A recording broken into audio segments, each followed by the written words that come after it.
Welcome to the CEC report for the 17th of May 2019. I'm Elisa Barwick and joining me today is our Victoria State Chairman, Jeremy Beck. Welcome, Jeremy. Thanks, Elisa. And on today's show, we have massive intervention to reinflate housing bubble. Will it work? And from Belt and Road to the Bradfield scheme, develop to save the economy. Now, before we get into today's show though, of course, yesterday and dominating the news today was the passing of former Prime Minister Bob Hawke. It is certainly an era of history not coming to an end. I can't say it's the end of an era actually, because Bob Hawke actually unleashed the era which is now known as the post-1983 Liberal economic consensus, where both Liberal and Labor were committed to dismantling our economy really through the policies of financial reform, liberalisation, deregulation, the floating of the dollar. It wasn't seen or of course described that way as it was being implemented, but looking back now from the perspective of the last 30 to 40 years, it's quite clear that the productive sector has been thus dismantled. So it was very lawful and interesting to see not only Labor greats honouring Bob Hawke, but also many of the Liberal greats, and including the John Howards and the John Hewsons, who were equally committed to that kind of economic reform, which has been a disaster. Well, exactly. Look at John Howard. He privatised the last bit of the Commonwealth Bank, which Hawke and Keating started. So clearly they didn't want any government role in banking to direct the economy for the common good. They've worked in tandem on that and many other things. So getting into our first item today, massive intervention to reinflate housing bubble. Will it work? That, of course, is the question, and you probably know our answer to it. It ain't going to work.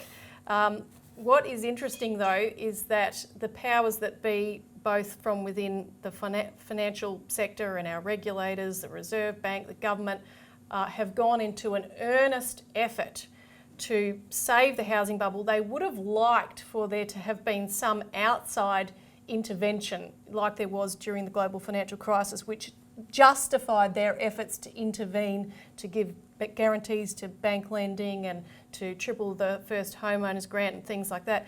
It didn't come along this time, and they were forced to move anyway because they're in a desperate situation with this housing bubble coming down. They have to intervene. So there's a number of features of that intervention thus far, and no doubt it's only the beginning. In fact, the committee report, the Senate Economics Legislation Committee, which was recently engaged in an inquiry into the CEC's written legislation for banking separation, is actually a part of this, because the ruling that committee made, where they really didn't have a serious investigation at all into the issue of splitting up the banks so that the gambling of our banks can be separated away from the commercial banking activity to protect people's money. That ruling, which they said that the government should not implement this bill, should not take it up, plays into a return to business as usual, which we're seeing in spades since the findings of the Royal Commission. Some people, in the Labor Party, for instance, are saying, we're committed to implementing the reforms of the Labor Party, as we spoke about, of the Royal Commission, as we spoke about in depth on the show last week. But those reforms are things that the banks are happy with. They don't even scrape the surface, essentially. So that committee report is number one, returning to business as usual. And I urge people also to have a look at our media release from yesterday, which we'll put up on the screen. This talks about the submission made by former APRA principal researcher and now whistleblower, Dr. Wilson Tsai, where he shows absolutely that these findings of the Royal Commission, the committee findings, are dedicated to returning to business as usual, and he really strips apart our regulatory system. He calls it fake regulation. Yeah, must read. You read it and you just couldn't believe it's true. Here we've got these regulators that are esteemed regulators, ASIC and APRA, and which he worked for both, and he just blows apart. He has intimate knowledge of how they worked, blows apart the complete inner workings and how they don't want to regulate. They don't want to look after the common good. They're really captured by the banking interest. And he says this fake regulation is actually worse than no regulation at all, because at least if you've got no regulation, you know you're exposed. You can take matters to deal with it. Now, secondly, you have, of course, the coordinated deposit guarantee, which the government announced at their campaign launch last Sunday and which the Labor Party has backed, whereby you, in certain circumstances, would only need to have a 5% deposit to get a home loan, and the government will actually guarantee the other 15% to bring it to the 20% required by banks to get a home loan. But this is essentially just coaxing people into greater risk, greater debt, greater mortgage insurance costs to cover riskier mortgages. It could even increase the risk weighting for banks and therefore drive up interest rates, and it amounts to a bailout, drawing more money into the housing bubble that otherwise would not be going in there. Thirdly, you have the Property Council of Australia. This is from news in the last couple of days. Have held a private meeting with the Reserve Bank and with APRA, the prudential regulator, and the Australian reported that the property developers, so the Property Council is a bunch of property and housing developers, etc., they've called for, quote, banks to be given the headroom to start lending again. And reportedly, Morrison used to work for the Property Council of Australia, so You certainly did. these are all coordinated measures. The other issue coming up is the court case that Westpac is in at the moment, Jeremy, and this regards the use of the HEM, which is the Household Expenditure Measure. And the fear is that if the court were to rule in favour of Westpac, allowing them to continue not to examine people's expenses accurately and just use this sort of average figure, the HEM, that would be again a return to the business as usual as it was even before the Royal Commission, where they're not scrutinising mortgages at all. Well, if you look at this HEM measure, it's pretty close to poverty. It's a very, very... the measure really allows the banks to continually pump more and more money into the property bubble and not look at the real cost of actual household living. And then you've got the Henderson poverty measure, which a lot of the banks are using, and Denise Braley was actually looking at, where they consider people literally living like bread and water, bread and dripping, in order to pump more and more money into the bubble and keep it going, relying on people assuming that the bubble will keep growing and growing. But when it doesn't, which it already has dropped now, you have a look at the Sydney prices dropped by about 15%, Melbourne about over 10%. Now people are in negative equity, so that they can't keep doing that. And that's why you've got that Property Council and Scott Morrison, who used to work for them, trying to pump that up again. And this Westpac case, look, it's going to be interesting to see which way it goes. But one way or the other, the bank, it's not in the bank's interest anyway to have a situation where the mortgagees aren't going to be able to pay back the debt anyway. So what's going to happen when their property prices collapse, they're in negative equity, and they're at a point where they lose their jobs, the whole economy collapses. It's a spiral where we're going to be in real trouble unless we go through the real solutions. That's right, which we'll talk about in a moment. Now, just a couple of figures first though. Housing approvals are at a near 5-year low. The number of new houses being built dropped 15% this year and is expected to drop a further 11% in the rest of the year. This figures from the Housing Institute of Australia, which according to Macro Business floated the idea of this deposit guarantee. So you can see how these guys are all working in together to keep their little bubble and their money spinner afloat at our expense. Total mortgage lending is dropping sharply. Investor commitments are down 27% and owner-occupied investments down 16% over the year. Trends. UBS is warning that total loans could collapse by 30% and that the fall could become disorderly. It could be much worse than that. And they're saying that GDP could fall sharply to 1.9%. Now, a couple of things to look out for are the interest-only loans that are expiring, and we'll put up a graph here which you can see in 2019 is going to be the big shock, where a lot of these interest-only loans go to interest plus principal, which some people could be paying an extra $900 a month, as we saw in one Perth case we discussed last week. WA, we have an article in this week's Alert Service, is leading the way in 90-day delinquencies, and we also talked last week about one particular suburb in WA called Ellenbrook, which is Perth's highest risk suburb, And in this region, you've got nearly double the national average of people who hold a mortgage, 2.5 times the national average spend over 30% of their income on the mortgage, 35% are in mortgage stress, 255 are at risk of default in the next 12 months, and local sources have informed us that 1 in 5 houses for sale in Ellenbrook are listed as mortgagee in possession, which means those homes have already been repossessed by the bank and they're trying to resell them. Negative equity has been a big factor here too, as Ellenbrook's average house price is down 24% since 2014, again ahead of all the averages. So this is an example of what they're calling blacklisted suburbs, where you may not be able to get a housing loan, but these are the areas that are going to be ground zero.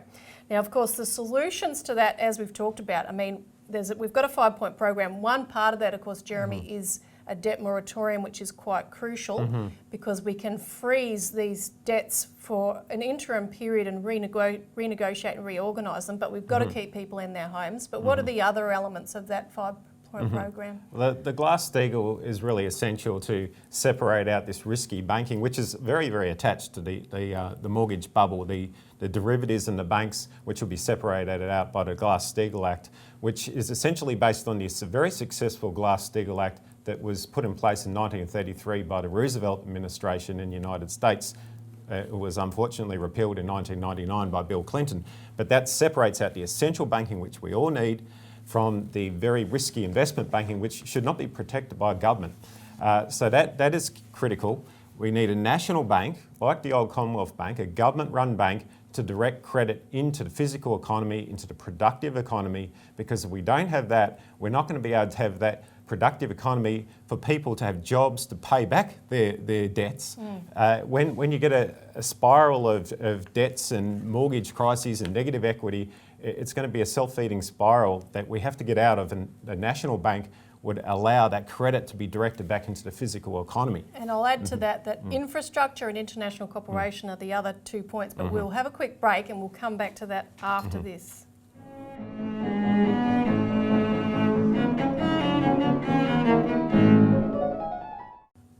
Welcome back to the CEC report. From Belt and Road to the Bradfield scheme, develop to save the economy. And we're going to come back and discuss the final elements of our 5-point program to save the nation, which are infrastructure and international cooperation on infrastructure and other matters. On that first segment, there's much more information in this week's Australian Alert Service, and if you've never contacted us before, give us a call. We'll send you a complimentary copy. Otherwise, get involved in some way. Give us a call to find out how you can. Now, we're going to talk a bit about the Belt and Road first and China, and I want to mention in prefacing it that, of course, you've got now the trade war between China and the United States at a critical juncture. Anything could happen. Sometimes the hurdles like this come up just before a breakthrough. The whole deal was 90% done. But I want to mention the fact that in the background, because Trump, wants to have good relations with both China and Russia, and he's stated that many times, you've got the same neocons that brought you Russiagate that are now pushing, with John Bolton and others around him, Pompeo, etc., for a new Cold War with China. And in this alert service this week, you can read about the Committee on the Present Danger, China, which is a revival of a Cold War apparatus. And they're now saying that China's a greater rival than Russia ever was, and we need to declare a Cold War. And the reason China's a greater rival is, according to the State Department, it's a non-Caucasian power. It's a really different civilization and a different ideology. So they're talking in terms of a clash of civilizations. This is insane. And we Australians have to ask ourselves, do we want to support this US push? Is this really what we want? Because you might not like China, you might not like a lot of things about China, but one thing you've got to recognise is that China has succeeded economically. It's lifted 800 million people out of poverty. Its push for the Belt and Road is designed to uplift people in all kinds of backwards regions, which would benefit and uplift the economies of the entire world at a time when we're facing a new global financial crisis, which China's consistently warned of. So if Australia took even a couple of elements of China's economic approach, such as implementing Glass-Steagall, national banking, support for industry, we could be actually building our country rather than selling it off, and then we would have far less to complain about China or blame China for, for buying us up, because we wouldn't be doing it. Yeah, well, it's our fault. We privatise the assets. We can't blame China for buying them up. If we use that method, and you have a look internationally, the method works. I mean, look at Ethiopia. I remember when I was in primary school, they had a famine that killed 1 million people, died of starvation. China's invested so much money into Ethiopia now that they've got ports, they've got railways, they've got hydroelectric schemes. Ethiopia is now the fastest growing country. GDP growth is around 10% every year, and lives are improving. And it's proven it's not a debt trap, it's a real boom. So on the 25th to 27th of April, the Chinese held their Belt and Road Forum for International Cooperation in Beijing. We didn't send any high-level representation. The state government in Victoria did, and others went. But there were 37 world leaders, heads of the IMF and UN, 5,000 participants from 150 countries and 90 organisations, and they ran through the framework of 6 economic corridors, 6 connectivity routes with multiple countries involved, multiple ports. Within that framework are 35 economic corridors spanning Africa, Asia, Europe. There's 14 cooperation initiatives and platforms, and all of these corridors include the development and building of railways, ports, airports, energy systems, communications. Billions of dollars of new schemes were agreed to at that forum. Of course, recently you've had Italy, the first G7 country to join, followed by Luxembourg and Switzerland. And I want to give you a bit of a sense of some of the changing impressions of the Belt and Road as people are getting a better idea of it. So I'll put up some of these on the screen, because of course there's been a lot of talk about China having ulterior motives for this. Well, this article, China's Belt and Road Partners Aren't Fools, is from Foreign Policy magazine, which questions that. You've got the 26 April New York Times, is China the world's loan shark? Where China-Africa relations expert at Johns Hopkins University, Dr. Deborah Bortigan, says that the university has tracked figures of Chinese loans to Africa and South America over 17 and 12 years respectively, and they show that the risk of Belt and Road are often overstated or mischaracterised. This article, America's False Narrative on China from Project Syndicate, is by Stephen Roach from Yale and former chairman of Morgan Stanley Asia. He refutes allegations of Chinese intellectual property theft and currency manipulation and shows China's industrial policy is comparable to the US or Europe. New data on the debt trap question, this is from the Rhodium Group. This does acknowledge a high number of debt renegotiations in developing countries. However, it says asset seizures are rare and China does not use its leverage against smaller nations. And this was reported on in the Sydney Morning Herald in this article, data doesn't support Belt and Road debt trap claims. And here we have the ANU director, Jane Golly, from the China in the World Centre, with the headline, China debt trap worries are overblown, CIW's Golly says. Malaysia, of course, renegotiated its rail link at a cut price, about 30% less that China agreed to. And you see the headline on that here. And even Handelsblatt, which has been opposed in Germany to the BRI, has said China has shown flexibility in how they've dealt with Malaysia and with Sri Lanka with the Hambantota port lease. Thailand has renegotiated, has approved a long delayed rail link.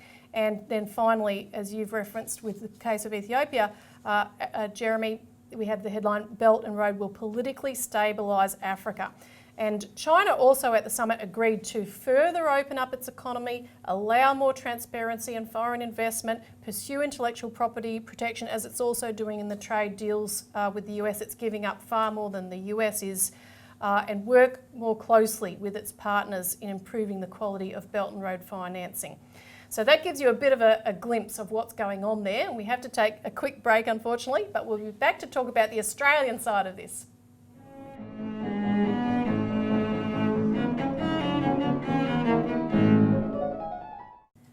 Welcome back to the CEC report, where we're talking about the necessity urgently for economic development from the Belt and Road to the Bradfield. So we want to talk a bit about the Bradfield and other projects that could transform Australia.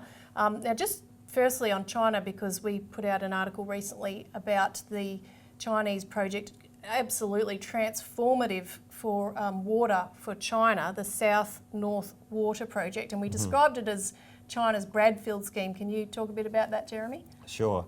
The South Water project diverts water which comes from the Yangtze River in the south, where they have much more rain. Similar to Australia, we have much more rain in the north of Australia, in the tropics, in the tropical region in China, they have much more rain. The north is much drier. So they've got three different routes. There's an eastern route, there's a central route, and there's a western route. The eastern route actually makes use of the Grand Canal, which was built many, many centuries ago, and expands on that. The central route actually ends up going all the way under the Yellow River. They've got a river under a river. The western route is still in its planning phase, but in total, it will divert enormous amounts of water where it is really needed in the north.